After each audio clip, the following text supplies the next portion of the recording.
Au cours du siècle dernier, Dieu a accordé à un homme une extraordinaire faveur, celle de passer 40 jours dans son royaume céleste, puis de revenir temporairement sur terre en rendre témoignage. Cet homme s'appelait Sénéca Sodi. Il était grec, d'origine juive, et vivait la fin de sa vie dans le nord-ouest des États-Unis. Il a relaté cette expérience glorieuse avec une grande richesse de détails au pasteur Elwood Scott, qui a fidèlement transcrit ce qui lui a été dicté. Ce témoignage ne manquera pas de vous surprendre. Il vous amènera à vous interroger sur votre propre existence et vous donnera certainement des perspectives et des forces nouvelles pour votre vie quotidienne. Vous découvrirez la beauté des paysages et des événements du domaine céleste. Vous serez étonné par le nombre des habitants du ciel, par leur joie et leurs activités. Vous serez émerveillé par la gloire et la grandeur de ce que Dieu a préparé pour tous ceux qui s'attendent à lui. Votre cœur sera touché par le message que Dieu vous adresse au travers de ce témoignage, et qu'il a révélé à l'homme dans la Bible, sa parole vivante. Préambule. Au cours des mois qui ont précédé la rédaction de ce témoignage, j'ai reçu à de nombreuses reprises la visite d'un personnage très particulier. Et bien que ces visites aient été pour moi très surprenantes, je les ai cependant toujours appréciées. La première fois, j'ai été plutôt surpris, et même effrayé, quand j'ai vu entrer dans mon bureau, sans qu'il y ait été invité et sans le moindre mot d'excuse, cet homme à la barbe de soie et aux vêtements flottants. Au début, ces visites étaient brèves. Mais par la suite elles sont devenues bien plus longues. Quand, le soir, j'allais me promener dans les champs ou dans la forêt, souvent il apparaissait en ma compagnie. Il semblait se plaire à marcher avec moi. Je me suis rendu compte qu'il était capable de parler plusieurs langues avec une aisance parfaite et si bien que sa nationalité n'était pas la mienne. Il paraissait doué de capacités supérieures. Ses facultés intellectuelles dépassaient très nettement les miennes. En somme, c'était un individu vraiment hors du commun. J'avais pris l'habitude, depuis de nombreuses années, de me lever tôt le matin et de faire un tour en voiture pendant 1 heure ou 2 avant de prendre mon petit déjeuner. Il n'était pas rare que je prenne à bord quelqu'un qui m'en fasse la demande. Plusieurs fois, en souhaitant la bienvenue aux voyageurs qui prenaient place à côté de moi, comme Philippe avec l'Éthiopien du livre des Actes des Apôtres, je me suis rendu compte qu'il s'agissait de mon ami à la barbe de soie. Souvent après 1 heure de conversation, il disparaissait tout simplement de ma présence sans le moindre avertissement. Je regardais alors tout autour, mais en vain, pour voir dans quelle direction il était parti. Ces sujets de conversation, et la nature des révélations qu'il m'a faites, m'ont rempli d'admiration et d'émerveillement. Je l'ai aimé de tout mon âme et son départ m'a attristé. Quelquefois, le soir, après que les membres de ma famille se soient retirés, il arrivait furtivement dans la pièce alors que j'étais affairé à mon bureau. Et il restait avec moi jusqu'au-delà de minuit. Un soir, au cours de l'une de ses premières visites, il m'a demandé si j'étais toujours capable d'écrire en sténo. Absolument, lui ai-je répondu. Comme au premier jour. Il y a quelque temps que je suis à ta recherche, m'a-t-il dit. Et si tu consens à remplir la mission pour laquelle je t'ai cherché, je mettrai sur toi une bénédiction particulière. Je l'ai alors assuré d'obéir à toute requête raisonnable qu'il aurait à me demander. Tu écriras un message de ma part pour les hommes, m'a-t-il déclaré avec beaucoup d'amabilité. C'est ainsi que cette décision fut l'objet de mise au point pratique. Après quoi, il me fixa une date pour une visite nocturne semblable à celle que nous avions tant appréciée quand il arrivait par surprise. Nous nous sommes alors rencontrés à nouveau, plusieurs fois de suite. Le résultat a été le témoignage qui va suivre et nécessitait bien ce petit préambule. Je suis content d'avoir consenti à écrire sous sa dictée. À chaque fois, cela s'est fait dans la surprise, l'admiration et l'émerveillement. Et cela aura aussi été pour moi une très riche bénédiction. Au cours de l'une de ces iris visites, il m'avait expliqué qu'il était bien le même homme que celui que j'avais rencontré, quelques années auparavant, sur les pentes de la chaîne des Cascades, dans le nord-ouest des États-Unis. Je me souvenais très bien de lui, car j'avais passé une journée et une nuit dans le réconfort de sa maison et sous sa sainte influence. Il s'appelait Sénéssa Sodi. Il était grec, d'origine juive. C'était un grand érudit ainsi qu'un croyant solidement fondé dans la foi chrétienne, quelqu'un qui avait l'habitude d'étudier la Bible en profondeur. Mais là, maintenant, il paraissait tellement changé. Et son visage était éclairé d'un halo de lumière que je ne l'avais pas reconnu tout de suite. Je fus enclin à douter de son histoire et à considérer tout ça comme une sorte d'habile farce qu'on aurait joué à mon insu et que je n'arrivais pas à expliquer. Cependant, je pouvais voir une grande similitude entre l'apparence de cet homme et celle de mon ami à la longue barbe de la chaîne de Cascade. Je lui demandai comment cette chose était possible. C'est comme une première gerbe dans la grande moisson de la résurrection, me répondit-il avec un clin d'œil. Mon Dieu! Est-ce vraisemblable qu'un homme ait déjà expérimenté la grande résurrection des justes qui doit avoir lieu au dernier jour? Je pensai alors à l'enlèvement d'Hénoch, et au char qui emporta Élie jusqu'aux cieux, à Moïse qui jeûna 2 fois 40 jours, et qui resta seul avec Dieu sur la montagne des visions, jusqu'à ce qu'il reçoive ce rayonnement de la gloire éternelle. Je pensai à Paul, ravi jusqu'au 3e ciel, qui entendit des paroles du royaume éternel. Je pensai encore aux nombreux saints dont les corps reposaient en terre, et qui se levèrent à la résurrection du Seigneur, entrant ensuite dans Jérusalem et se montrant vivants alors qu'il avait été mort. Et je me disais, de grands événements ne doivent-ils pas se produire dans ces derniers temps de la grâce? Pourquoi donc Sénéssa Sodi, l'un des descendants de l'ancien Israël de Dieu, ne recevrait-il pas, dans ces derniers temps, de grandes révélations de la part du Tout-Puissant, ainsi qu'une résurrection anticipée par rapport au reste de la grande moisson? Mais je dois le laisser nous raconter sa propre histoire. Elwood Scott. Partie 1, le commencement. Nous étions le 1er juin et le soleil venait de se coucher. Le travail de la journée était achevé. J'avais bien éclairé mon studio. Je l'avais nettoyé et rangé du mieux que j'avais pu. J'avais préparé crayons et papiers, plumes et encre. Et j'attendais nerveusement mon ami à la barbe de soie. Je me sentis pénétré d'un certain malaise, ne connaissant pas pleinement la nature de sa mission, ni tout ce qu'elle pouvait inclure. Je mis à genoux et je demandai solennellement son aide au Père Tout-Puissant. Car mon visiteur avait imprimé en moi un profond respect à son égard, et je me sentais vraiment insignifiant en sa présence. Enfin la porte s'ouvrit, et Sénéssa Sodi entra. Un merveilleux halo de lumière émanait de sa tête et de son visage. Je me levai pour le saluer. Il me serra, apparemment, la main, en me gratifiant d'un gentil bonsoir. Mon fils, me dit-il, je te salue au nom du Père. Lorsqu'il se fut assis, il me demanda. Te souviens-tu de mon humble maison, sur les collines, au pied de la chaîne des Cascades? Bien sûr que je m'en souviens.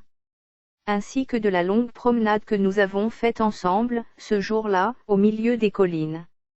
Et des heures que nous avons passées à veiller jusqu'au-delà de minuit. Et je me souviens aussi de la promesse que je t'avais faite d'essayer de te revoir, un jour, dans ton petit palais des béatitudes. Je n'ai pas pu entendre ton retour, me dit Sénéssa. D'étranges expériences m'attendaient. Je me trouvais alors dans l'ardente espérance du proche retour du Seigneur, et je passais beaucoup de temps en prière. Il s'imprima étrangement en moi la pensée que de grands événements allaient se produire. Cependant, je m'attendais pas aux grandes faveurs qui allaient bientôt m'être accordées. Mais j'ai découvert que Dieu prend plaisir à nous surprendre par la nouveauté et la grandeur de ses bénédictions. Sénéssa Sodi commence son récit.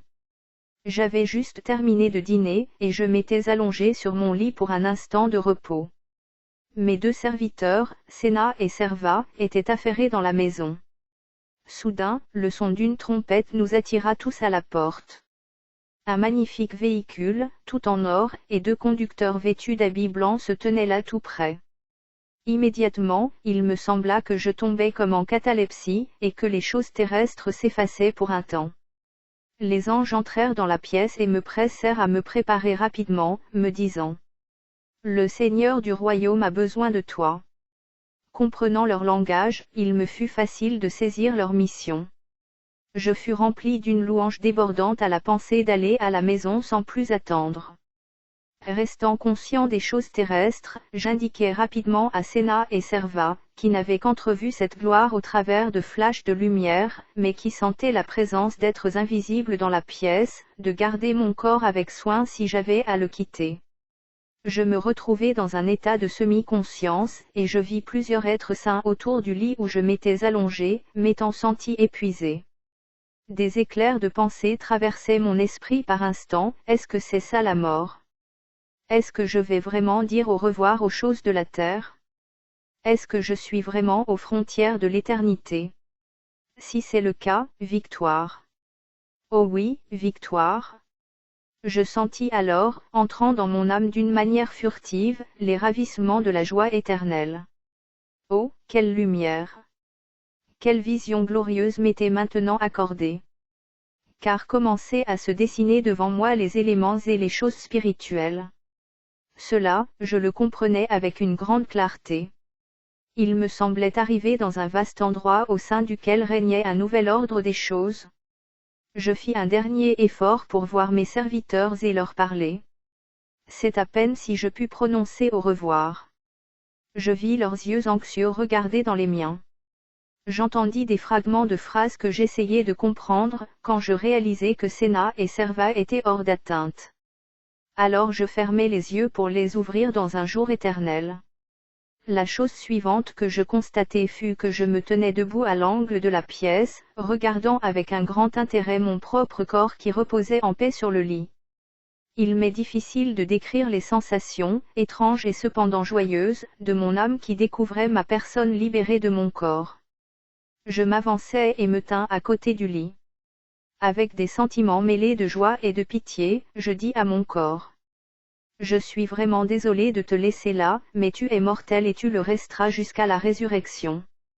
Puis je vis avec moi 3 anges qui semblaient occupés sur mon corps à une sorte d'embaumement que je ne compris pas. Ils s'adressèrent très gentiment à moi. N'aie pas peur. Nous sommes venus t'escorter jusqu'à ta demeure céleste. Sa lumière luit intensément sur toi, désormais. Bien vite me revint à la pensée ce passage de l'Écriture. Les anges sont des esprits au service de Dieu, envoyés pour exercer un ministère en faveur de ceux qui doivent hériter du salut. Hébreux 1, 14. Je réalisai alors que les yeux physiques ne peuvent pas voir les êtres spirituels, ni discerner leurs mouvements, sauf dans le cas d'une intervention miraculeuse. Mais les esprits, eux, voient à la fois la matière et l'esprit. Je découvris que ma vision était grandement augmentée depuis l'instant où j'avais été libéré de mon corps mortel. Aussi n'eus-je aucun regret de me trouver ainsi à ce moment-là, car tout semblait s'embraser d'un éclat et d'une splendeur que je n'avais jamais connue auparavant. Et ce qui me semblait plus remarquable encore, c'était que la lumière du soleil ne m'aidait en aucune manière à comprendre ce qui me concernait. Cela se passait la nuit. Tout le monde était endormi. Tout était entièrement sombre aux yeux des hommes. Cependant pour moi, tout était éclairé d'une lumière plus belle que ce que la plus lumineuse journée terrestre peut nous offrir à son midi. Encore et encore, l'Écriture me revenait en mémoire. Même les ténèbres ne sont pas obscures pour toi, la nuit brille comme le jour, et les ténèbres comme la lumière. Psaume 139, 12. Et aussi: car là il n'y aura point de nuit. Apocalypse 21h25. Je vis distinctement plusieurs anges dans la pièce, chacun d'eux revêtu d'une robe dont la lumière pure et céleste réjouissait mon âme. Je me demandais pourquoi je n'avais pas pu les discerner avant, quand j'étais dans mon corps. Un passage de l'Écriture me revint, lorsque le prophète déclare: l'ange de l'Éternel campe autour de ceux qui le craignent, et il les arrache au danger. Psaume 34, 7. À partir de cet instant, je commençai à ressentir une étrange tendance à m'élever. Mon esprit sentait un puissant appel venant du ciel, comme si, à toutes les parties de mon âme, étaient attachés de gros élastiques dont l'autre extrémité aurait été amarrée dans les cieux. Sénat et Serva étaient en pleurs, assis à côté du lit. J'essayai de leur parler, mais je ne pus attirer leur attention. Je m'approchai tout près d'eux et posai ma main sur leur tête, mais je ne pus me faire comprendre. Ils semblèrent seulement pleurer plus amèrement encore, comme s'il y avait eu un contact au niveau de nos âmes. Puis à nouveau leurs larmes s'arrêtèrent, et ils se mirent à scruter la pièce comme s'ils avaient entendu une voix. J'étais sûr qu'ils se rendaient compte de quelque chose concernant ma présence, mais sans vraiment comprendre ce dont il s'agissait exactement. Et maintenant les anges se mettaient à chanter. Quelle musique! Elle était d'une beauté comme j'en avais jamais entendu quand j'étais dans mon corps. Quand leur chant s'acheva, ils m'invitèrent. Veux-tu bien nous suivre maintenant? Après avoir marché jusqu'à l'extérieur, je vis le véhicule céleste qui semblait comme fait de lumière. Je me tenais encore sur le seuil de la maison. Je compris ce que signifiait ce véhicule et ce qu'était la mission spéciale des anges. J'avais hâte de sauter à l'intérieur. Je lançai un franc Alléluia. Je suis certain que les anges l'entendirent car ils s'écrièrent aussitôt. Gloire à Dieu dans les lieux très hauts. Je tentais de dire au revoir à mon corps endormi, à ma vieille maison et à mes 2 serviteurs, quand les anges me firent avancer vers un siège au milieu d'eux, dans la voiture. Ils m'assurèrent que le voyage jusqu'à la maison se passerait bien. L'instant d'après, le véhicule céleste commença à s'élever très rapidement, et sans le moindre bruit. Nous étions partis à une vitesse prodigieuse pour un vol en direction des palais éternels. Chapitre I, Sénéca arrive au paradis. Je n'étais pas assis depuis longtemps dans la voiture céleste que je me rendis compte que je pouvais converser avec les anges avec la plus entière liberté. Il semblait que nous nous comprenions au niveau des idées sans avoir besoin de faire l'effort d'en parler. Et cependant, nous parlions comme parlent les esprits. Quand j'étais dans mon corps, j'avais souvent entendu des mots qui avaient été prononcés seulement dans l'oreille de mon âme. Je les avais cependant compris très distinctement alors qu'aucun son ne les avait portés.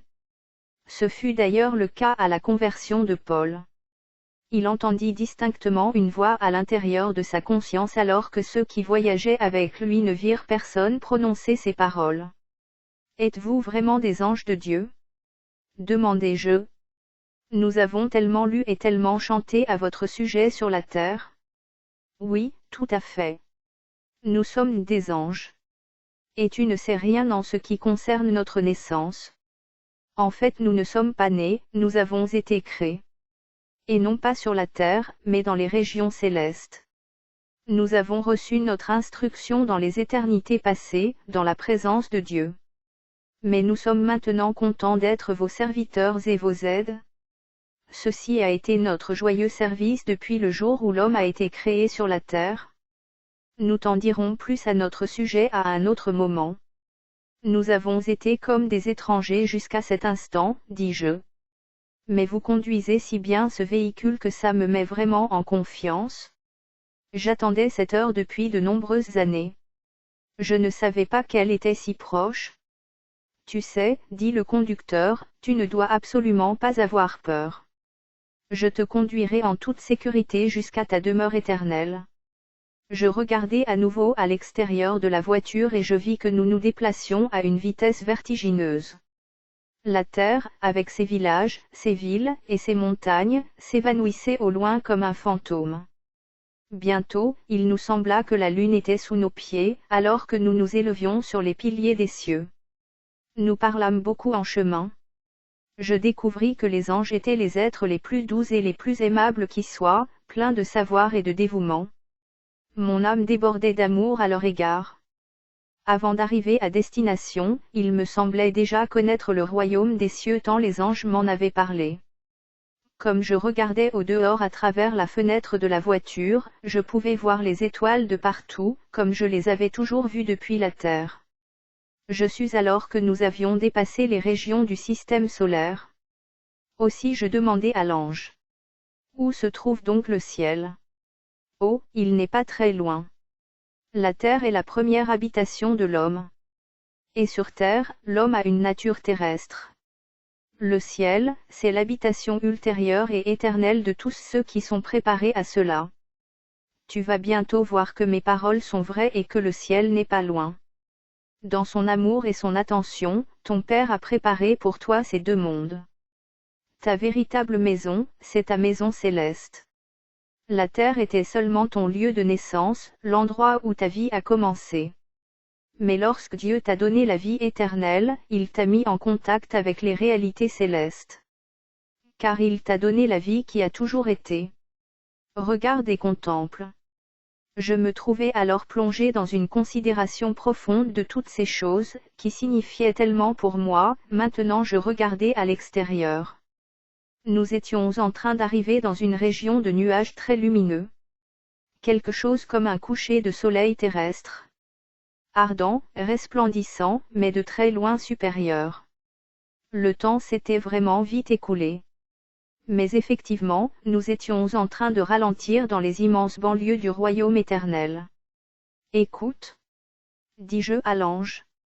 Mais quelle est donc cette musique que j'entends? Est-ce qu'elle est réelle ou bien est-ce mon imagination? C'est le chant des rachetés que tu entends. Il vient du ciel.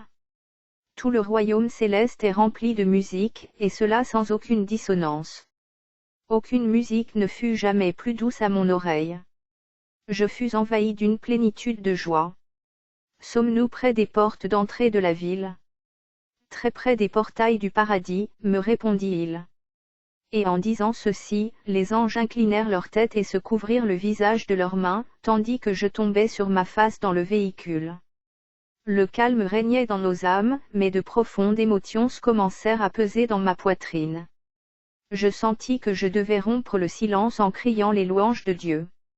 Les anges se mirent à chanter d'une voix douce. Saint, Saint, Seigneur Dieu Tout-Puissant. Juste et vrai sont toutes tes voix. Tu es roi parmi les saints. Je bondis sur mes pieds. Et pendant un instant, je fus vraiment très troublé par ce que rencontrait mon regard dans toutes les directions. La lumière était si transparente. Elle dépassait de loin ce que le plus beau jour terrestre pourrait offrir. Partout tout autour de nous s'étendaient des parterres de fleurs. Dans toutes les directions mon regard rencontrait des arbustes superbes et fleuris, et des bosquets d'arbres magnifiques, chargés de fruits. Des routes sinueuses, d'une exquise beauté et disposées avec goût, serpentaient dans ce paysage de magnificence et de gloire. Des personnes charmantes allaient et venaient, passant les unes devant les autres avec des salutations et une courtoisie comme seul le ciel peut en connaître. La voiture ralentissait. Je ne peux décrire les transports d'allégresse qui emplissaient mon âme. J'étais tout simplement éperdu d'émerveillement. Et enfin, vraiment, je suis à la maison. La voiture sembla trembler comme quelque chose de vivant. Elle s'arrêta finalement à côté d'un très beau bosquet d'arbres chargés de fruits. On ouvrit les portes et les anges sortirent de la voiture. D'un bond, je me retrouvai sur les solides fondations du royaume céleste. Pendant un instant, je me tins debout, complètement extasié de voir toutes ces âmes vêtues d'habits blancs joliment coupés, et toutes avec des visages lumineux et heureux qui rayonnaient d'une parfaite satisfaction, d'une plénitude de contentement. Je ne pus contenir plus longtemps mes sentiments. Je me prosternai à nouveau du côté de l'ange, remerciant Dieu à haute voix. J'étais en train d'adorer l'ange pour tout le soin qu'il m'avait prodigué et pour la gentillesse qu'il avait manifestée à mon égard, lorsqu'il me dit: Adore Dieu seul. Je suis aussi l'un de ses serviteurs et c'est là mon joyeux service. Disant cela, il fit un signe à quelqu'un qui se tenait tout près de nous, et qui s'approcha. Il me fut présenté comme l'un des anciens du ciel. Ces mots d'accueil furent si cordiaux qu'immédiatement mon âme l'aima intensément. Je te laisse à ses soins, me dit l'ange. Mais je te reverrai peut-être bientôt. Je lui tendis la main. Désolé de te voir partir. Tu étais déjà pour moi un ami. Que pourrais-je faire pour te remercier de ta grande gentillesse à mon égard? Tu pourras sans tarder apporter ton aide aux autres, répondit l'ange. Avec sourire, et agitant la main, il me salua d'un gracieux au revoir. Puis il partit avec sa voiture céleste. L'ancien prit alors la parole. Eh bien, mon fils, te voici maintenant chez toi. Tout ce que tu vois, et infiniment plus, est l'œuvre d'amour et de puissance de ton Père céleste. Les sacrifices que tu as consentis sur la terre, étaient bien peu de choses comparés à l'importance de ce que tu vas voir ici. C'est vrai que c'était bien peu de choses, à qui sais-je. Alors, me revint en mémoire ce merveilleux passage de l'Écriture, que jusqu'à ce jour je n'avais pleinement compris. Car nos légères afflictions du moment présent produisent pour nous, au-delà de toute mesure, un poids éternel de gloire. 2 Corinthiens 4, 17. C'est absolument certain. Reprit l'ancien. Tu viens seulement de commencer à entrevoir la gloire. Mais bientôt, tu en ressentiras toute la dimension. La grandeur et la beauté de chaque chose surpassent ce que je pouvais espérer de mieux. Et tout cela semble si réel. Mais dis-moi, n'est-ce pas que mon imagination? Est-ce que je rêve? Ou bien est-ce que vraiment je suis au ciel? Oh, tu sais, reprit l'ancien. C'est chose courante que les âmes soient déconcertées quand elles arrivent pour la première fois dans le royaume céleste. Car elles sont mises en présence des anges, en présence des esprits des justes rendus parfaits, et ceci dans la gloire de ce royaume. C'est vrai que cela dépasse l'attente humaine la plus profonde. Non mon fils, tu n'as pas une vision. Tu es réellement ici. Ton corps, lui, tu l'as laissé derrière toi. Et tu verras que tu as ici beaucoup de choses à apprendre avant ton arrivée jusqu'au trône, dans la ville sainte. Mais réjouis-toi. Car tu as parfaitement lavé tes vêtements et tu les as rendus blancs avant de quitter ta demeure terrestre. Sens-toi entièrement libre de me poser toutes les questions que tu as envie de me poser. La connaissance de ce monde-ci s'acquiert, comme c'était le cas pour la connaissance terrestre, par la demande et la recherche. Chacun de tes désirs sera pleinement satisfait. Tout ce que tu as pu entendre, désirer, ou implorer, concernant la connaissance de ta demeure éternelle, t'est ici offert de manière plus pleine et entière. La volonté de ton Père céleste sera ta volonté.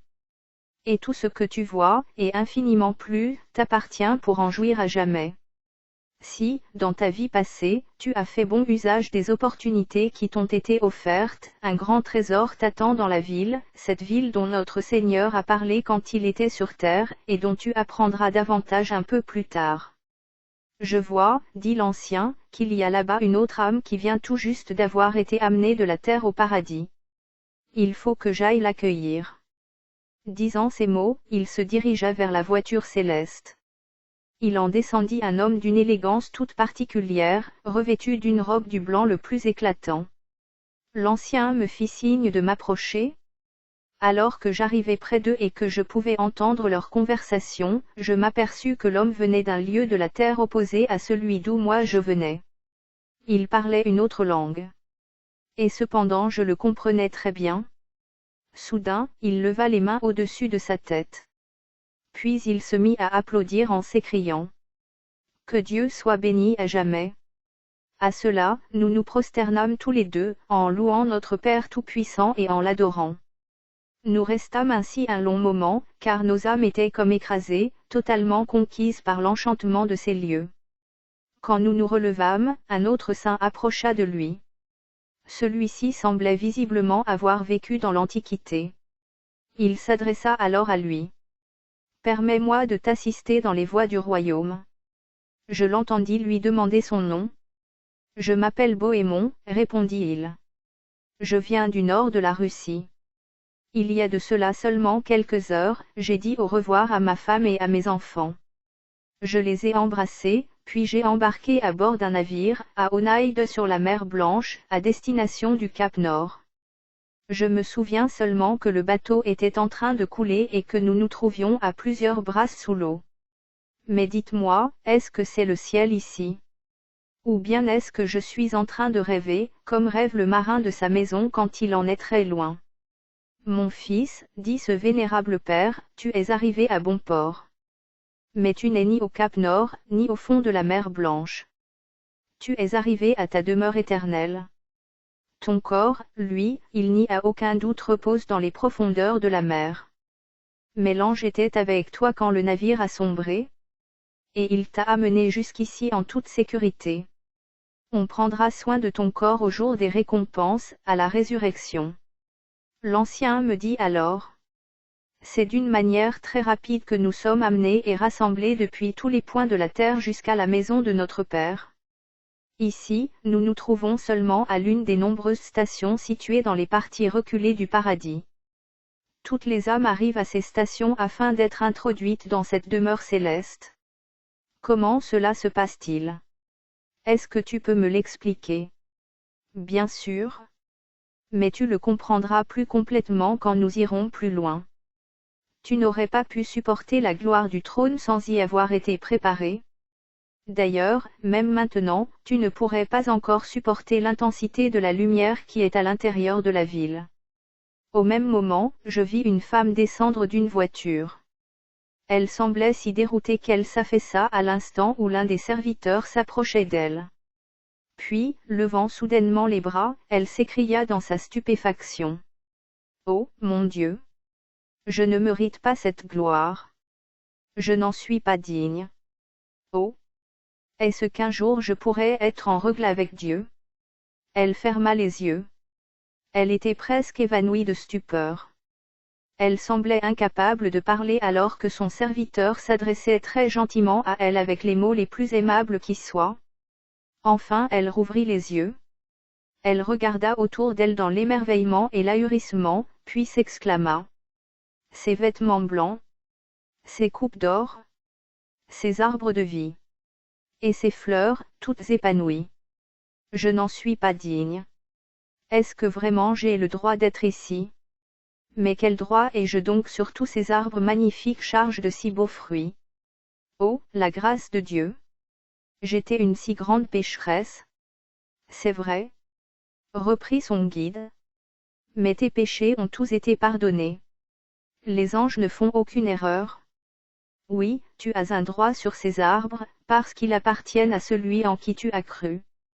Ils sont à toi, parce que tu es à lui. Elle se releva. Mais, est-ce que je porte l'habit des noces? C'est avec ardeur que j'essayais de m'en revêtir quand la voiture est venue me chercher. J'étais dans une si profonde détresse. Mon âme était dans la confusion, sachant que je n'avais pas été préparée pour un changement si grand. Tu as été sauvé, mon enfant, dit le serviteur, comme au travers du feu. Tu n'étais pas une fidèle servante de Dieu. Tu n'as pas construit avec de l'or, de l'argent et des pierres précieuses, mais avec du bois, de la paille et du chaume, qui ont été consumés. Dieu ne peut pas maintenant te récompenser largement.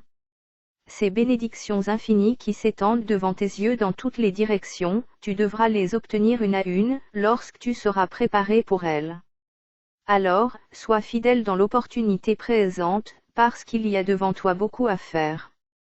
La progression que tu aurais dû faire sur la terre, tu vas devoir la faire ici, jusqu'à ce que tu puisses aller jusqu'aux portes de la ville et voir la gloire rayonnante de la muraille de jaspe.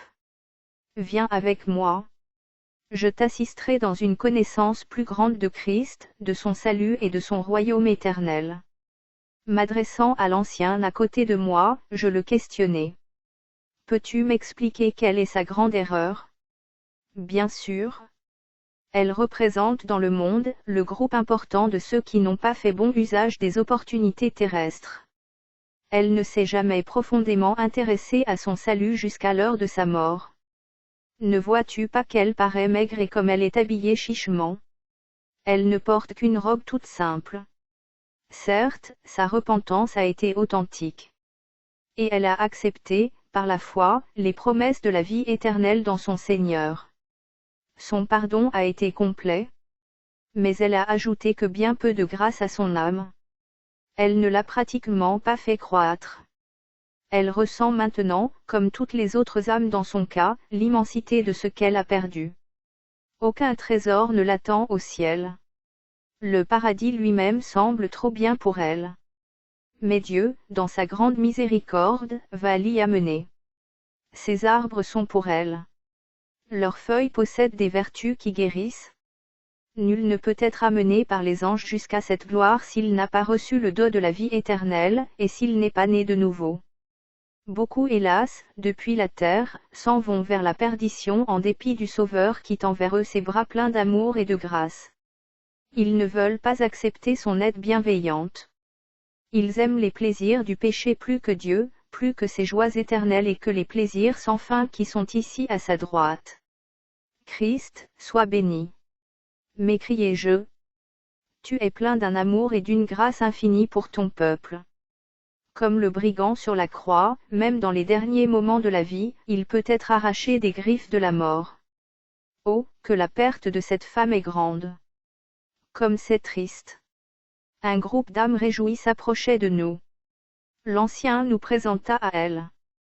Nous eûmes vite fait connaissance et nous conversâmes les uns avec les autres avec une grande liberté, bien que nous ne nous soyons pas connus auparavant. En peu de temps, nous étions à l'aise ensemble, et la rencontre fut vraiment très agréable. D'une voix forte, et à juste raison, un homme se mit à louer Dieu avec de puissants Alléluia et en disant: Oh, mon Dieu, je te bénis. Enfin, je suis au ciel. Maintenant, dit Sénéssa, je dois te laisser pour cette nuit. Tu es fatigué et il te faut dormir. Je te reverrai dans 2 soirs. Et il disparut de ma pièce. Je m'assis rêveur. Où était-il parti? Où demeurait-il? De quoi se nourrissait-il? Était-il maintenant avec un autre humain sur cette terre? Ne pourrait-il pas se révéler à d'autres comme il l'avait fait avec moi? Quand il reviendra, il faudra que je le questionne et que je découvre, si c'est possible, d'autres secrets de son séjour sur terre. 2 présentations complémentaires du paradis. L'activité du jour avait pris fin. La soirée était agréable. Les étoiles commençaient à poindre dans le crépuscule, et j'attendais dans ma bibliothèque à l'heure convenue. La porte s'ouvrit et Sénéssa Sodi entra. Je me levai pour le saluer. Je lui dis bonsoir et lui tendis la main. Mais en la serrant, je ne sentis pas le contact matériel de sa paume contre la mienne. Content de te voir, mon fils, commença-t-il. Est-ce que tu es préparé? Je répondis à l'affirmative, mais je sentis une sensation étrange de crainte et même de peur. Sa pureté sans tache était devant moi. Et mon propre péché, mon indignité était révélée. Mais je rassemblai tout mon courage. Je suis prêt pour ton message. As-tu fidèlement transcrit le message précédent? J'acquis et lui montrai le manuscrit. Il le regarda rapidement avec satisfaction. Tu peux maintenant écrire, dit-il. Et il reprit son récit. Ce qui me semblait le plus merveilleux était de découvrir que je pouvais converser avec aisance et une liberté parfaite avec tous ceux que je rencontrais, bien que nos langues, sur la terre, aient été différentes, et qu'il nous fallut là-bas des interprètes. Mais je voyais maintenant que depuis l'instant où j'avais quitté le matériel pour le spirituel, je pouvais capter facilement la pensée de quiconque. Je lisais la pensée de chacun aussi rapidement que celui-ci pouvait la formuler. Il n'était pas nécessaire d'avoir quantité d'explications détaillées comme sur la terre. Si, en effet, un sujet était clair pour quelqu'un avec qui je parlais, il me semblait qu'immédiatement ce sujet devenait pareillement clair à mon esprit. Aussi ma surprise fut grande de découvrir à quelle vitesse je pouvais prendre connaissance du royaume spirituel. Et déjà une autre surprise m'attendait, celle de la profondeur de la vérité divine. Par exemple, beaucoup de choses que j'avais apprises dans les Saintes Écritures, quand j'étais dans mon corps, m'étaient maintenant ouvertes avec une profondeur et une signification que je n'avais jamais connues auparavant. Je ne pourrais pas mieux dire en comparant cela à la sédimentation des roches qui contiennent les métaux précieux. Plus on atteint les couches profondes, plus précieux devient le minerai et plus pur y est le métal. Je demandai à l'ancien qui était à côté de moi de m'expliquer cela. Sa réponse ne tarda pas. Il me dit en souriant. Dieu ne donne jamais le meilleur qu'il ne puisse donner. Il a toujours plus en réserve. Tu découvriras plus tard que la vérité est insondable. Je me vis alors comme un petit poisson venant tout juste d'être déversé, par l'embouchure d'un grand fleuve, dans un océan immense et sans limite, dont on ne verrait aucune plage et dont on ne sonderait aucun fond. Comment pourrais-je exprimer mes sentiments de joie à un mortel de chair et de sang? Il dépassait toute description. Mon esprit entier était transporté de bonheur. Je me trouvais dans le plus parfait ravissement de délices. Je demandai à l'ancien, qui semblait prendre beaucoup de plaisir à rester avec moi. Comment je pouvais expliquer ce transport de joie qui augmentait constamment dans mon âme jusqu'à ce que je ressente le besoin d'exploser en cris de joie et en Alléluia. L'Esprit de Dieu est l'atmosphère du ciel, me dit-il. Sa joie devient la nôtre à une échelle bien plus grande que tout ce que nous avons jamais connu dans la chair. La grande joie que tu ressens maintenant est seulement un avant-goût de ce que tu ressentiras quand tu seras emmené à l'intérieur de la ville et jusqu'au trône. À ces mots, je me rappelai le passage de l'Écriture où le prophète dit : Tu me feras connaître le sentier de la vie. Il y a d'abondantes joies devant ta face, des délices éternelles à ta droite. Psaume 16. Un sentiment permanent de joie de louange envahissait mon âme et demandait constamment de m'exprimer. Je voulais louer Dieu pour m'avoir amené à l'existence et plus encore pour m'avoir sauvé du péché, pour avoir changé mon cœur et m'avoir transporté dans sa gloire. Rien de ce qui est terrestre n'aurait pu me persuader de retourner dans le monde. J'avais l'impression de rire à la pensée de la crainte de la mort, cette crainte qui n'appartient qu'à ceux qui ne se sont pas repentis et qui ne sont pas sauvés. L'Ancien dont je découvris qu'il était Josué, oui, celui de l'Ancien Testament, et qui avait pris tant d'intérêt à m'accueillir dans ce pays céleste, me dit encore : Allons jusqu'à ce bosquet, là-bas, et asseyons-nous un instant. Alors que nous nous approchions de ces arbres, je remarquai qu'ils poussaient à côté d'un large fleuve, dont les eaux, pures comme du cristal, scintillaient d'une lumière dont je n'avais eu qu'une pâle idée sur la terre. Les arbres dépassaient en beauté tout ce que j'avais jamais vu. Leur port était si symétrique et si gracieux. Sans aucune branche morte ou fanée. Le parfum des feuilles était tel qu'il se répandait, c'est ce qui me fut dit, dans tous les lieux du royaume de Dieu. J'avais d'ailleurs senti la puissance de ce parfum bien avant d'en découvrir l'origine. L'Ancien m'invita à regarder de l'autre côté du fleuve. Aussi loin que le regard pouvait porter, je vis alors que des bosquets de ces arbres bordaient la rive. Et je vis de Malta toutes dames rachetées, vêtues du blanc le plus pur. Toutes semblaient remplies du même esprit de louange que celui que j'avais senti sans discontinuer depuis l'instant où j'avais franchi les portails du royaume. À nouveau, l'Ancien s'adressa à moi. Cueillons quelques-uns des fruits de ces arbres. Puis nous irons rejoindre la compagnie qui est là-bas. Eh bien, cela me ferait vraiment très plaisir, je n'ai rien mangé depuis que j'ai quitté mon corps. Et pourtant, je ne ressentais pas vraiment le besoin de manger. Ma faim était plutôt comparable à ce que j'avais souvent connu dans la chair, quand il me tardait d'entendre une bonne prédication de l'Évangile. Quelle sorte de fruits préfères-tu ? Demanda mon guide. Tu peux ici exercer ton choix des choses, tout comme tu le faisais sur la terre. Si tu te sens défaillant ou fatigué de n'avoir pas mangé depuis très longtemps, c'est celui-ci qu'il te faut. Il me montra un fruit très joliment coloré qui ressemblait à une poire. Comme tu peux le voir, reprit-il, l'arbre au-dessus de toi porte 12 sortes de fruits. Je proclamai, dans un sentiment de profonde louange. Oh combien Dieu a merveilleusement pourvu à tous nos besoins. 12 sortes de fruits sur chaque arbre, et qui arrivent à maturité chaque mois. Et les feuilles qui ne se flétrissent jamais. Merveilleux. Viens par ici. Me dit-il. Cueille sur cette branche. De ce côté-ci de l'arbre. Et mange. C'est ce que je fis. Il est impossible à la compréhension humaine de saisir ce que fut la grâce enrichissante et lumineuse qui me fut alors communiquée. Il faut avoir mangé de ce fruit pour comprendre. Son goût était un pur délice. Jamais la terre n'a donné quoi que ce soit d'aussi délicieux. Ni une orange, ni une pêche, ni un melon. Et le parfum d'une rose ne saurait lui être comparé. Quand quelqu'un mange du fruit de ces arbres, me dit l'Ancien, il ne peut plus désormais mourir, ni vieillir, ni même sentir la fatigue. La mort n'a plus de pouvoir sur lui. L'un de ces arbres poussait dans le jardin d'Éden. Après que nos premiers parents aient péché contre Dieu, il avait le désir de manger aussi de ce fruit. Mais Dieu leur dit non. S'ils en avaient mangé, ils auraient toujours vécu dans un état de pêche et de mort. C'est pourquoi Dieu envoya un ange flamboyant pour garder l'arbre. Ainsi, l'homme n'en mange jamais tant qu'il n'a pas franchi la frontière de sa vie terrestre. Maintenant, dit Josué, passons sur l'autre bord. À ma grande surprise, je vis que nous pouvions marcher sur l'eau. Elle ressemblait à une mer de verre, tant elle était transparente.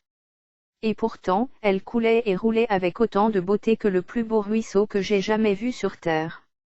Je me souviens de la parole de Dieu car le prophète Ésaïe a dit ceci. C'est là vraiment que l'Éternel est magnifique pour nous. Il nous tient lieu de fleuves, de vastes rivières, où ne pénètre point de navire à rame, et que ne traverse aucun grand vaisseau. Ésaïe 33, 21. Tandis que nous marchions sur l'eau, je demandai à Josué. Comment se fait-il qu'on ne s'en enfonce pas? Tu sembles avoir oublié que tu as laissé ton corps derrière toi, et que maintenant tu es prêt pour être revêtu d'un corps bien plus excellent que tout ce que tu as pu connaître. Ton esprit ne peut pas sombrer dans ces eaux. Tu découvriras bientôt que tu peux aller d'un endroit à un autre comme tu en as le désir, soit dans l'air, soit sur le sol ferme du domaine céleste. Mais dépêchons-nous, dit-il, car j'étais enclin à m'attarder sur chaque nouveauté que je rencontrais. Il faut que je te présente à cette compagnie que tu vois là-bas.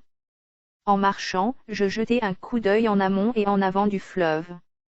Et je vis beaucoup d'autres esprits, arrivés encore après moi, qui se dirigeaient vers ce rassemblement de légions de rachetés. Parmi eux, se trouvait mon ami Bohémond, de Russie, que j'avais rencontré peu de temps auparavant alors qu'il descendait du char céleste. Mon âme était remplie d'un sentiment inexprimable de louange à Dieu pour le don ineffable de la vie éternelle et pour toute cette réalité. Mais oui, j'avais bien autrefois vécu dans un monde de douleur et de mort. Et penser à cela avec la conscience d'en avoir été libéré remplissait maintenant mon âme des ravissements de la joie éternelle. Maintenant, dit Sénéssa, tu es fatigué et tu dois dormir. Que dans sa bonté, l'ange de Dieu te garde et te donne du repos. Disant cela, il disparut. 3 Sénéca revoit des amis et son grand-père. Le soir suivant, je l'attendais à nouveau, sans savoir cependant avec certitude s'il viendrait à cette heure. J'eus quelques difficultés à préparer mon studio pour un tel visiteur, jusqu'au moment où il se trouva à côté de moi. Ses vêtements brillaient d'une luminosité particulière, et son visage rayonnait de la lumière du ciel. Sénéssa Sodi, assieds-toi, lui dis-je, et explique-moi le mystère de ton corps et de ta nourriture. Ma main n'a serré ni ta main ni le fruit de ton panier. Je t'éclaircirai cela à un autre moment, mon fils. Es-tu prêt pour mon message? Je le suis, à qui c'est, je. Alors, il poursuivit ainsi. Nous étions remontés sur la rive orientale et nous approchions d'une multitude. Tous ces esprits étaient toujours réjouis et heureux. Beaucoup d'entre eux se tournèrent vers moi. Tu vas vraiment te sentir chez toi avec eux, me dit l'ancien. Puis, après une brève présentation, il prit congé de moi avec son beau sourire. Au revoir, je te reverrai plus tard. Et il s'en alla. Parmi les tout premiers esprits que je rencontrai, il y eut celui d'un vieil ami que j'avais eu en Norvège. Je l'avais connu depuis son enfance et je lui avais dit au revoir dans un petit port, à l'étranger, environ 4 ans auparavant. Je n'avais plus eu aucune nouvelle de sa part depuis lors, jusqu'à ce que je le voie à nouveau parmi cette multitude. Nous fûmes bientôt face à face. Il semblait à la fois déconcerté et émerveillé. « Est-ce bien vous, monsieur Hansen ?» demandai-je, mon ami de jeunesse.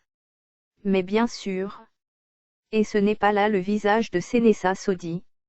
Nous tombâmes dans les bras l'un de l'autre et nous nous embrassâmes comme seuls peuvent le faire des âmes rachetées. Je ne m'attendais pas à vous voir maintenant, lui dis-je.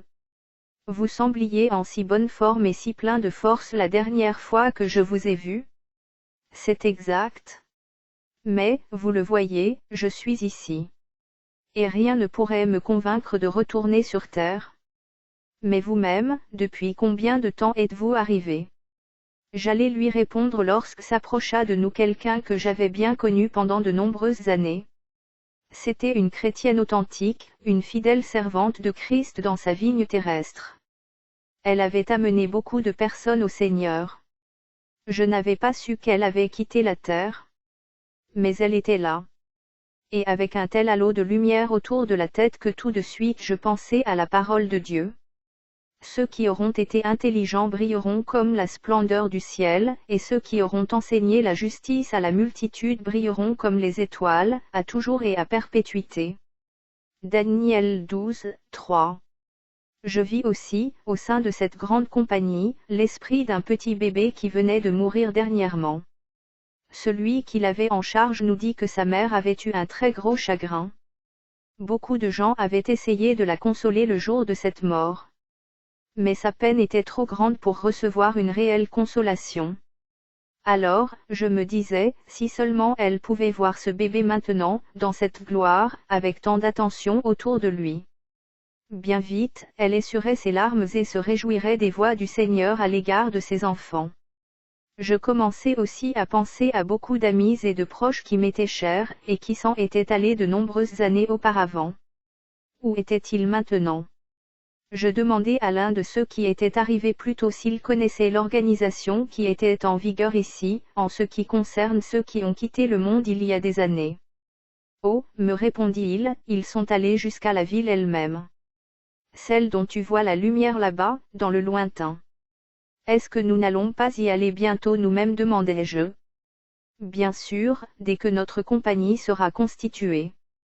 Ce qui ne saurait tarder.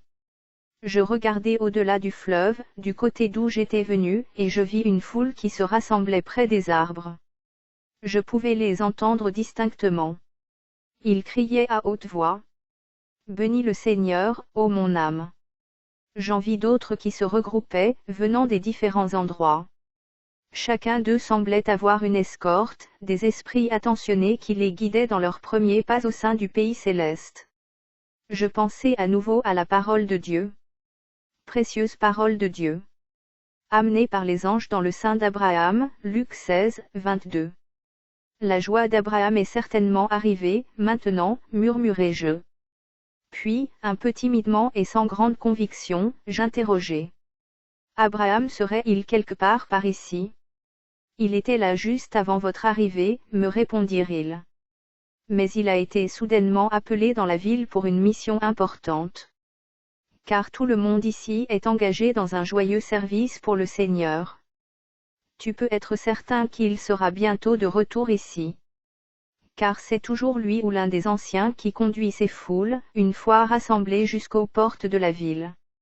Il me semblait maintenant être conscient que nous nous trouvions quelque part près de l'une des grandes portes d'entrée du monde céleste, là où sont amenées et accueillies toutes les âmes de certaines régions de la terre. Depuis le moment précis où elle avait quitté mon corps, mon âme était l'objet d'une attraction constante et puissante dans la direction du trône de Dieu. Il m'avait semblé difficilement possible de rester sur terre, même pour jeter un dernier regard aux choses terrestres, car je savais que j'étais passé des limites du temps à l'éternité sans limite. Je me demandais vraiment pourquoi je ressentais cette sensation et cette tendance étrange à bondir vers le haut. Je me sentis la liberté de demander à quelqu'un qui se trouvait près de moi s'il pouvait me donner une explication. Oh, nous ressentons tout la même chose, c'est la loi de la gravitation spirituelle. Elle attire tous les êtres qui ont été purifiés et rendus saints en direction de ce grand royaume où Dieu se trouve. Tu as souvent senti quelque chose de semblable quand tu étais encore dans la chair? Quelquefois, intérieurement, tu avais la vision et le désir d'être libéré de ta chair mortelle. Cette force d'attraction était telle qu'au travers de la maladie ou de douloureux ennuis, tu as souvent dit, si seulement j'avais les ailes de la colombe. Je m'envolerais, et je serais alors tranquille. C'est ce qui a fait dire à Paul, ce dont tu vas certainement te souvenir. J'ai le désir de m'en aller et d'être avec Christ, ce qui de beaucoup est le meilleur. Philippiens 1h23. Ah oui. Je vois maintenant. Mais je suis sûr que ce n'est pas le cas de toutes les âmes, quand elles quittent leur corps sans aucune considération pour leur état moral ou spirituel. Certes non, dit mon ami. Il y a deux grands centres dans l'univers spirituel de Dieu. On peut les comparer à deux pôles d'un aimant avec lesquels tu as sans aucun doute été en relation pendant ton temps de mise à l'épreuve, le positif et le négatif. Toutes les âmes sont attirées vers l'un ou l'autre de ces deux pôles, en fonction de leurs conditions respectives. Le trône de Dieu est le grand centre de son royaume éternel de lumière. Vers lui sont attirés tous les esprits graciés, lavés dans le sang de Christ, dès l'instant où ils l'acceptent et sont nés de lui. Ceux-ci avec plus ou moins d'intensité consciente, selon qu'ils se sont soumis à sa sainte volonté et qu'ils ont été transformés à son image. Je comprends tout à fait ce que tu veux dire, répondis-je. Je connaissais cela dans ma vie terrestre et j'en ai souvent parlé autour de moi. Mais parle-moi un peu de ceux qui choisissent une vie de péché dans le monde. C'est tout juste l'opposé. Ils sont attirés par une force puissante vers le bas, en direction du gouffre de la mort éternelle, là où la mort régnera sans fin. Je vis à l'instant quelqu'un venir vers moi. Et je reconnus que c'était mon grand-père. Il avait quitté la terre plus de 30 ans auparavant. Il avait été un très fidèle serviteur du Seigneur pendant sa vie terrestre. Il était âgé et ses cheveux étaient blancs quand il nous avait quittés. Mais là, il avait la beauté et la vigueur de la force de l'âge. Sénéca. Te voici enfin à la maison? C'est sûr, dis-je, en le serrant dans mes bras. Nous nous embrassâmes d'un baiser fraternel comme la terre n'en avait jamais connu. Ces mots de bienvenue étaient si célestes. Tous deux, nous nous écriâmes. Bénis le Seigneur, ô mon âme. Il me posa de nombreuses questions sur notre famille, sur nos amis, et sur la condition de l'Église au sein de laquelle il avait l'habitude d'adorer Dieu. Il me demanda depuis combien de temps j'avais quitté la terre.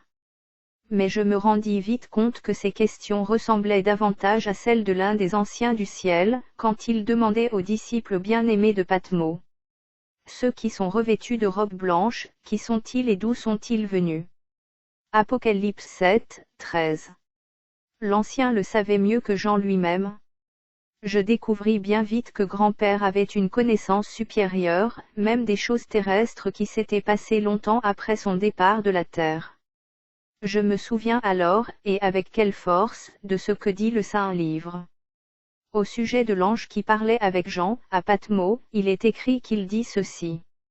Je suis ton compagnon de service et celui de tes frères les prophètes et de ceux qui gardent les paroles de ce livre. Apocalypse 22, 9. Je demandai à grand-père. Comment se fait-il que tu en saches autant sur les choses du monde, depuis que tu l'as quitté? Tu sais, nous avons une grande liberté ici, dans le vaste domaine de ce grand royaume du Dieu Tout-Puissant. Beaucoup de ceux que tu connais bien sont venus ici depuis le jour où j'ai franchi les portes du ciel. Nous avons eu beaucoup de longues et précieuses rencontres. Tous m'ont raconté beaucoup de choses. J'espère qu'en temps voulu nous pourrons avoir ensemble un tel partage, dis-je. Je suis si content de t'avoir rencontré. Bien sûr que nous en aurons un. Mais je vois qu'il y a là-bas Abraham qui arrive. Et je veux te le présenter. Ah oui, vraiment.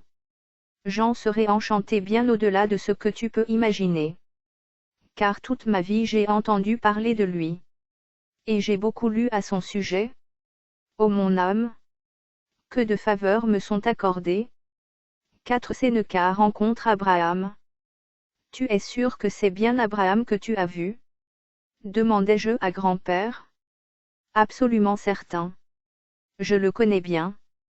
Eh bien, ça me fera vraiment plaisir de le voir. Comme tu le sais, son nom était connu de tous, sur terre. Est-ce que tu peux me dire lequel c'est? Il y a tellement de saints qui vont et viennent. Et comme tous sont habillés de vêtements radieux. Je pensais d'ailleurs à lui juste avant de te rencontrer. J'étais vraiment en train de me demander à quoi il pouvait ressembler. Et souvent, j'ai pensé combien je serais réjoui de le voir. J'ai grandement admiré sa foi qui n'a jamais chancelé, et son obéissance qui l'a conduit vers des lieux que ses yeux n'avaient jamais vus. Combien ont été précieuses, pour nous, ces paroles qui le concernent. Abraham crut en Dieu et cela lui fut compté comme justice. Romains 4, 3. Je ne le vois plus maintenant, dit grand-père, mais il était là-bas, avec ce groupe qui avance vers le fleuve. Ah, voilà. Il vient juste de changer de direction. je vois qu'il est allé accueillir un groupe de nouveaux arrivants qui viennent de traverser le fleuve. Et je vois à ses gestes qu'il a l'intention de conduire cette compagnie jusqu'à la ville où ils seront présentés au Seigneur lui-même. Mais grand-père, si nous partons pour la ville maintenant, est-ce que je te reverrai? Bien sûr. Je serai souvent là-bas. Et nous aurons beaucoup d'occasions de parler de tous les événements passés, de même que de tout ce qui t'attend. Il y a beaucoup de choses que je veux te dire. Après que tu auras été reconnu par notre Seigneur Jésus et qu'il aura confessé ton nom devant son Père et devant les anges, tu auras alors l'immense liberté d'aller où tu voudras. J'arrive tout juste du trône lui-même, et j'ai laissé là-bas plusieurs amis que tu ne manqueras pas de reconnaître lorsque tu y seras. Ta chère mère, qui t'a quitté depuis plus de 50 années, est au courant de ce que tu as franchi les portails du royaume céleste. Elle serait bienvenue avec moi cette fois-ci car elle était impatiente de te voir. Mais elle a été retenue. Elle avait une tâche à accomplir pour son Seigneur. Sois certain qu'elle viendra à ta rencontre avant ton arrivée à la porte de la ville. Mais il faut maintenant que je me dépêche. Quelqu'un qui m'était très proche sur terre, un vieil ami, vient d'arriver. Nous étions liés comme David et Jonathan. Quand j'ai quitté les rivages terrestres, cela lui a été très dur, et il est resté très seul pendant des années. Les anges viennent de l'amener dans cette gloire qui est nôtre. Je vais aller lui souhaiter la bienvenue et le conduire jusqu'à cette compagnie. Il y a une activité inhabituelle près du trône aujourd'hui. Abraham t'en donnera l'explication quand tu le rencontreras. Il se présentera tout seul quand il viendra. J'espère revenir à temps pour être avec vous quand vous monterez vers la ville. Et agitant la main, il me dit au revoir. J'observais mon vieux grand-père. C'est ainsi que nous avions l'habitude de l'appeler sur terre. Il s'éloignait d'une démarche gracieuse, plutôt même sautillante comme celle d'un jeune homme. Il avait été vieux et décrépit. Mais maintenant, sa jeunesse était renouvelée comme celle de l'aigle, et chaque expression de son visage reflétait la joie. À cet instant, je me retournai. Et à ma grande joie, un homme des plus charmants s'approchait de moi. Il portait la marque d'un grand âge. Mais malgré cela, il avait une apparence jeune indescriptible. Il n'était pas comme les autres esprits que je voyais. Il ressemblait beaucoup à l'ancien que j'avais rencontré en premier. « Êtes-vous Abraham ? » demandai-je. « C'est moi. » Dans le sein d'Abraham, murmurai-je. Luc 16h22. Je commençai à m'incliner devant lui. Un sentiment de crainte remplissait mon âme. « Relève-toi, mon fils. Nous sommes tous frères, ici. » Il me serra la main, et de l'autre, il m'attira contre lui pour me donner un baiser de bienvenue. Oh l'amour et la joie qui dévorèrent spontanément. Je criai un franc Alléluia et je répétai. Dans le sein d'Abraham. Tu te souviens de ce verset? S'étonna-t-il. Eh bien, tu réaliseras de mieux en mieux ce qu'il signifie. Mais qui est-ce, à côté de toi? Bohémond. Il vient tout juste également d'arriver de la terre. Il l'accueillit très cordialement. L'immense joie que vous ressentez maintenant, nous dit-il, a été mon partage pendant une centaine de générations terrestres. Un jour, je crois que je pourrai vous présenter à Lazare, celui dont notre Seigneur a dit, il fut transporté par les anges dans le sein d'Abraham. Je vois que vous venez d'arriver. Vous êtes très émerveillés et vous avez beaucoup de questions à poser au sujet de ce royaume céleste de notre Seigneur. Eh bien, pendant que nous parlerons quelques instants, rafraîchissons-nous donc. Buvons un peu de l'eau de ce fleuve de cristal. Il coule depuis le grand palais qui est là-haut vers le trône. Aimeriez-vous goûter cette eau? Bien sûr. Dis-je, j'ai chanté des cantiques qui concernent ce fleuve. Et j'ai également lu, dans les Écritures, le passage où l'ange le montre à Jean. Dans sa vision, Jean voit qu'il provient du trône de Dieu de l'agneau. Apocalypse 22, 1. Abraham s'avança jusqu'au bord, et il puisa avec une coupe en or qu'il remplit à mon intention. Puis il fit de même pour Bohémond. Buvez à ce fleuve, mes fils, et vous n'aurez plus jamais soif. Vous ne connaîtrez plus ni la faiblesse ni la fatigue pour en avoir manqué, car ces eaux ne se tariront jamais.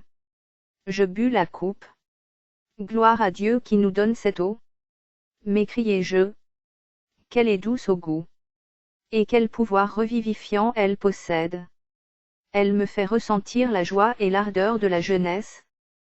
Tu ne te sentiras plus jamais ni vieux ni fatigué, après avoir bu cette eau vive, dit Abraham. Car elle est l'eau de la vie. Je venais d'ailleurs d'en donner à un groupe de nouveaux arrivants avant de m'approcher de vous. Ne les avez-vous pas entendus louer Dieu? Avec ce groupe, là-bas, à côté d'eux, ils apprennent maintenant à chanter ensemble le chant que nous chanterons tous, dans peu de temps à la porte de la ville. Ce à quoi vous allez d'ailleurs bientôt vous associer. Certains connaissent déjà bien ce chant, maintenant. D'autres le connaissaient avant d'arriver. Car ces paroles sont contenues, sur terre, dans les Saintes Écritures. Dieu en a donné la révélation afin qu'il soit bien connu de tous. Te souviens-tu de ce chant? S'il te plaît, est-ce que tu pourrais me le répéter, afin que je sache duquel tu parles? Jean fut ravi en esprit et il en entendit les paroles, reprit-il. Il a écrit. J'entendis dans le ciel comme la voix forte d'une foule nombreuse qui disait. Alléluia! Le salut, la gloire, et la puissance sont à notre Dieu, parce que ses jugements sont véritables et justes, car il a jugé la grande prostituée qui corrompait la terre par son impudicité, et il a vengé le sang de ses serviteurs en le redemandant de sa main. Et ils dirent une seconde fois, Alléluia! Et sa fumée monte au siècle des siècles. Et les 24 vieillards et les 4 êtres vivants se prosternèrent et adorèrent Dieu assis sur le trône, en disant, Amen. Alléluia.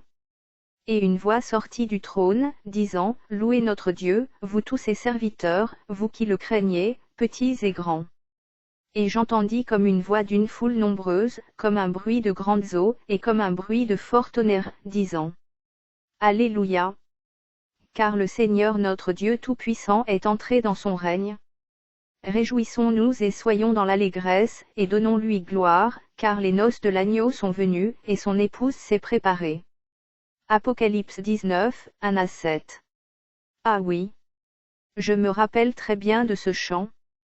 Je peux maintenant me joindre à eux pour le chanter. Père Abraham, demandai-je, ne va-t-on pas bientôt aller vers le trône? J'ai un tel désir de voir mon Seigneur Jésus. Je l'ai tant aimé ces dernières années. Et puis, j'ai aussi beaucoup de bien-aimés qui nous avaient quittés, et je suis sûr qu'ils se trouvent près du trône. Tes désirs, mon fils, seront pleinement satisfaits. La patience que tu as apprise sur terre t'est d'un grand secours, ici. J'espère que tu découvriras cette vérité apaisante dans toutes les voies de Dieu. Je dis alors de toute mon âme. Oh oui, que ta volonté soit faite. Tu verras bientôt le roi dans sa botte.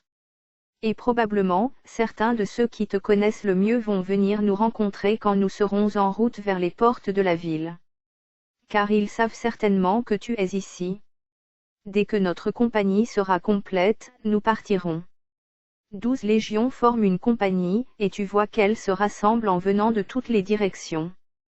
Regarde là-bas, en aval du fleuve.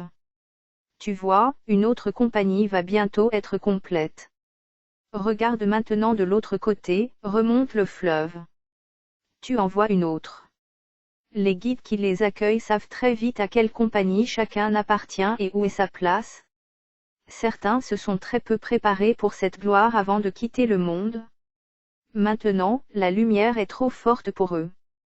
Comme tu le vois, ils se retirent à l'arrière et se contentent de rester parmi les arbres. Ils attendent d'être davantage préparés, grâce à l'usage des feuilles merveilleuses de ces arbres. Mais toutes ces compagnies que tu vois seront bientôt rassemblées aux portes de la ville.